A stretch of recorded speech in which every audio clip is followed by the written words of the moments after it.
요한복음 21장의 주인공은 베드로인 것 같습니다. 예수님께서 본디오 빌라도에게 재판을 받으시고 불의한 죽음을 당하셨습니다. 그리고 부활하셨습니다. 무덤가를 지키던 여자들이 처음으로 무덤 문이 열린 것을 발견하고 남자 제자들에게 알렸고, 베드로는 정신없이 달려가서 무덤가로 뛰어갔습니다. 예수님이 부활하신 소식이 너무나 놀랍고 반갑고 기뻤을 것입니다. 이후에 예수님께서 자기 자신을 제자들에게 나타나셨습니다. 모든 사람들이 예수님께서 다시 살아나심을 알게 되었고, 손에 찔린 못자국도 보았고 창에 찔린 허리의 구멍도 보았습니다. 그 누구도 부정할 수 없이 십자가에서 죽임당하신 예수님이 정말로 다시 살아나신 것이죠. 예수님께서 죽음을 이기고 승리하셨습니다. 베드로는 이 사실을 누구보다 가장 분명히 목격한 사람입니다. 그런데 오늘 본문에서 베드로가 뭐라고 말하고 있습니까? 나는 물고기 잡으러 가노라, 이렇게 이야기합니다. 베드로는 부활하신 예수님을 만났고 그 부활이 확실함을 알았지만, 예수님과 부활하신 예수님과 상관이 없는 물고기 잡는 곳으로 갔을까요? 물고기를 잡는 일은 베드로가 예수님을 만나기 전에 했던 일입니다. 베드로의 원래 이름은 베드로가 아니라 시몬이었습니다. 예수님을 만난 순간, 그가 그리스도인이 된 순간, 그는 더 이상 시몬이 아니었고 어부가 아니었습니다. 예수님께서 그에게 새로운 정체성을 주셨습니다.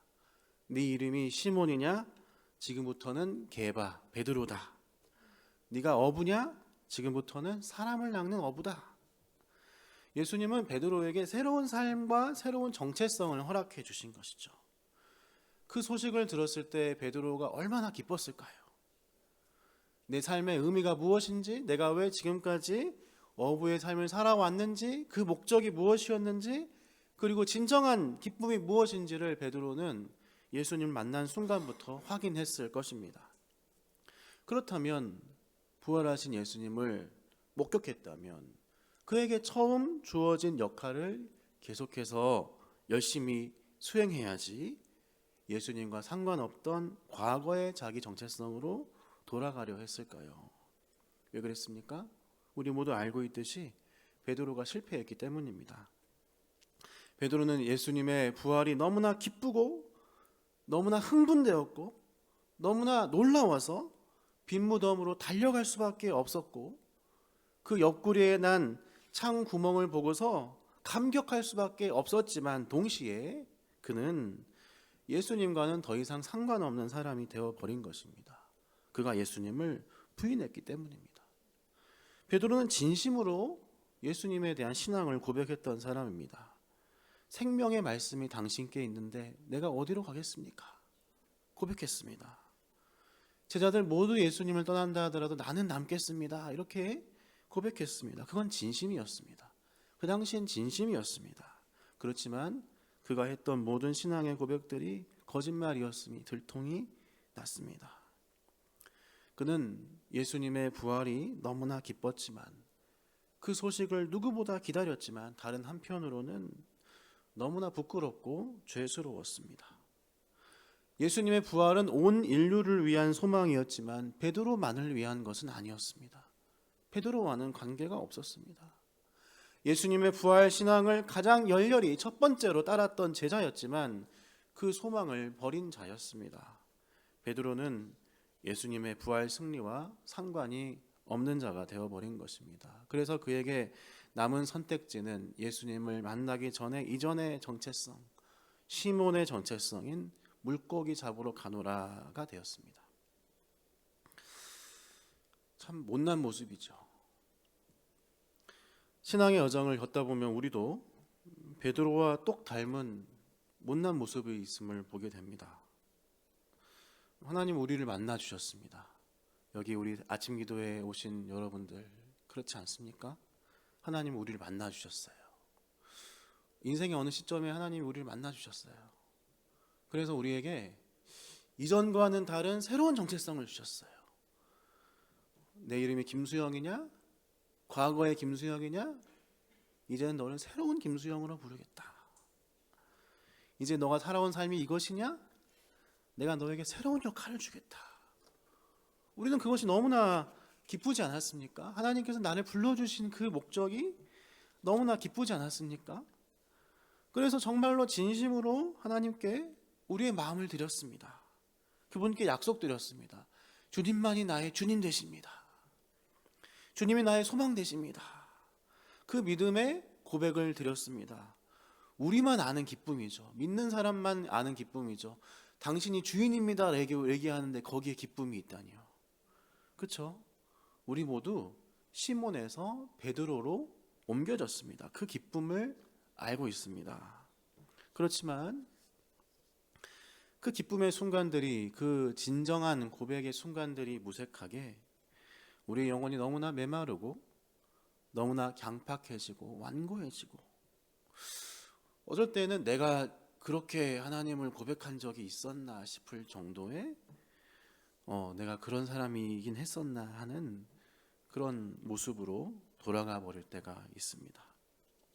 하나님을 향한 나의 서원과 나의 고백과 기쁨이 정말 진심이었는데 그분을 향한 결단과 새로워짐이, 그 소망이, 비전과 열정이 정말로 나에겐 진심이었었는데 결과적으로 거짓이 되어 버린 것입니다.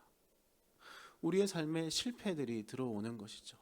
우리의 믿음을 지키고 우리의 고백을 지키고 하나님을 향한 그 헌신의 자리를 지키겠다고 결단했고 기쁘게 이야기했는데 그것을 잃어버리고 그것에 실패하고 있는 우리를 보게 되는 것입니다.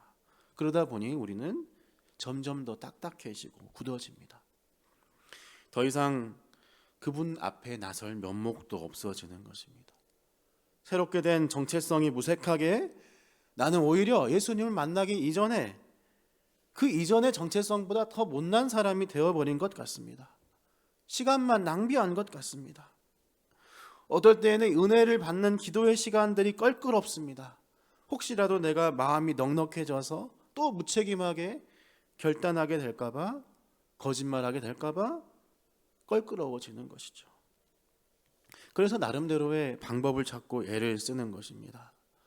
나의 신앙을 부정할 수는 없고 하나님과의 최소한의 의리는 지켜야 하기 때문에 내 안에 기쁨이 없고 내 안에 진정한 소망이 발견되지 않는다 하더라도 신앙생활을 포기할 수는 없고 예배를 포기할 수는 없고, 그러나 그 상황 가운데 생명력이 없고 기쁨이 없고 진정성이 없는 그런 애매한 삶을 살게 되는 것입니다.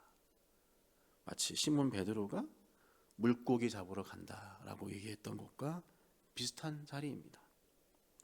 물고기 잡으러 가는 자리는 베드로에게 예수님과 상관없는 자리였습니다. 그가 아는 자리였습니다. 그가 할 수 있는, 어느 정도 할 수 있는 자리였습니다. 그의 계획대로 할 수 있는 자리였습니다. 믿음을 발휘하지 않아도 되는 자리였습니다. 내가 잡을 수 있는 그 자리였습니다. 그래서 우리도 베드로와 같이 물고기 잡으러 가는 것이죠. 예수님은 그런 우리의 모습들을 잘 아십니다.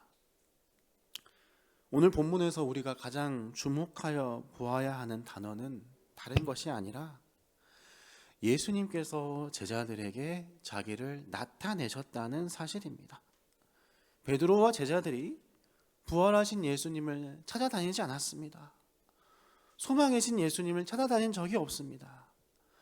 우리가 예수님을 다시 찾는 것이 아니고, 우리가 예수님께 구하는 것이 아니고, 예수님께서 실패한 우리에게 자기를 나타내 주시는 것입니다. 예수님이 어떻게 우리에게 자신을 나타내 주셨습니까? 베드로에게 가셔서 너 뭘 잘못했어? 너가 뭘 잘못했는지 알긴 알아?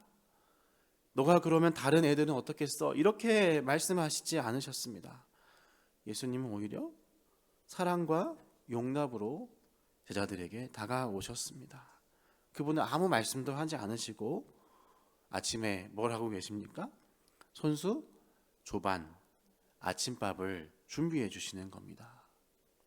전날 저녁부터 새벽이 오기까지 물고기를 잡느라고 옷도 다 팽개치고 알몸으로 온 힘을 다해 일했던 베드로였습니다. 하지만 한 마리도 잡지 못했습니다. 기진맥진한 이 사람들에게 자기의 힘으로 어떻게든 뭐라도 해봐야 되니까 버텨보고 있는 아무런 소득도 없는 기진맥진한 우리들에게 그분은 먼저 다가오셔서 아무 말 없이 아침밥을 준비해 주시는 것이죠. 예수님은 못난 베드로에게, 배신자 베드로에게, 비난받아 마땅한 베드로에게 전혀 다른 이야기를 하시는 것입니다. 무슨 이야기를 하고 계시는 겁니까? 베드로야, 너는 여전히 나의 베드로야. 너는 여전히 시몬이 아니라, 너는 여전히 어부가 아니라, 너는 여전히 나에게 임명받은 사람을 낚는 어부야. 나는 너를 통해서 여전히 내가 해야 할 일이 있어. 너는 여전히 내가 해야 할 그 비전에 동참해야 할 그 역할이 있어. 하나님은, 우리 예수님은 베드로를 여전히 그렇게 불러주시는 겁니다. 주님께서 우리에게 허락하시는 그 은혜는 우리가 어떠한 상황에 처해 있든지 불구하고 우리에 대한 비전을 포기하지 않으시는 것입니다. 예수님은 아침밥을 차려주시면서 바로 그 이야기를 우리에게 해주시는 것이죠. 오늘 장면 전체에서 못난 베드로가 유일하게 잘한 게 한 가지 나옵니다. 7절 말씀이에요. 제가 읽어볼게요. 예수께서 사랑하시는 그 제자가 베드로에게 이르되 주님이시라 하니 시몬 베드로가 벗고 있다나 주님이라 하는 말을 듣고 겉옷을 두른 후에 바다로 뛰어내리더라. 베드로가 유일하게 잘한 일이 뭡니까? 바다에 뛰어내린 것입니다. 물길에서 뛰어본 적 있으신가요? 물길에서 막 달려본 적 있으신가요? 잘 뛰어집니까? 발이 무겁고 물길이 우리의 무릎을 이렇게 걸리적거리게 하죠. 하지만 베드로는 멈출 수 없었습니다. 그는 배신자이고 실패자였지만 자기의 실패와 자기 연민과 자기의 자책 가운데 자기 자신을 가두어 두지 않았습니다. 그는 배에서 점프해서 예수님께 다시 나아간 것입니다. 7절은 독특하게 베드로를 시몬 베드로가 이렇게 이야기합니다. 베드로에겐 두 개의 정체성이 있었던 것이죠. 시몬의 정체성, 베드로의 정체성. 우리에게는 나의 정체성과 내가 생각하는 나의 정체성과 예수님이 생각하시는 우리의 정체성이 있습니다. 시몬 베드로의 정체성인 것이죠. 우리는 그 둘 사이에서 갈팡질팡할 때가 많습니다. 어쩌면 그래서 우리가 길을 잃어버린 것처럼 느낄 수 있습니다.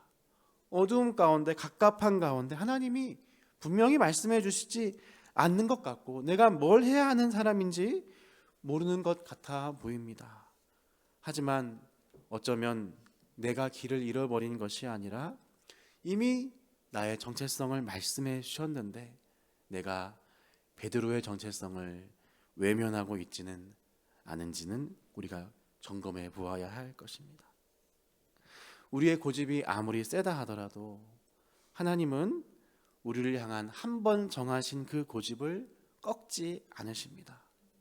요한의 아들 시몬아, 너를 게바라 베드로라 부르겠다 말씀하시면 그가 아무리 오랜 시간 물고기를 잡던 배신을 하던 하나님을 떠나 있던 상관없이 그를 베드로로 부르시고야 마시는 것입니다. 우리를 향한 그분의 비전, 그분의 꿈은 결코 변하지 않습니다. 여러분, 그러므로 우리를 그 변하지 않는 뜻과 사랑으로 용납으로 찾아오신 나타내신 예수님 앞에 우리도 베드로처럼 점프하면 좋겠습니다. 날 찾아오시는 그 예수님께 우리를 다시 맡기면 좋겠습니다. 나를 부르신 베드로의 정체성을 나 자신에게 다시 선포하면 좋겠습니다. 그리고 또한 우리의 자녀들, 우리의 형제 자매들에게 다시 알려주면 좋겠습니다. 너는 시몬이 아니야. 너는 더 이상 시몬이 아니야. 너는 베드로야. 예수님이 너를 부르신 그 모습이 있어. 그 모습을, 그 소식을 우리가 전해줘야 합니다. 그것을 알려줄 사람이 필요한 것입니다. 오늘 말씀에 나온 예수님처럼, 안침밥을 만들어주신 예수님처럼 맛있는 것도 좀 먹이면서 예수님이 해주신 그 정체성을 전해보고 말해보고 주님이 우리를 통해 하실 일이 있음을 이야기해보는 그런 하루가 되면 좋겠습니다. 우리는 여전히 베드로입니다. 기도하겠습니다.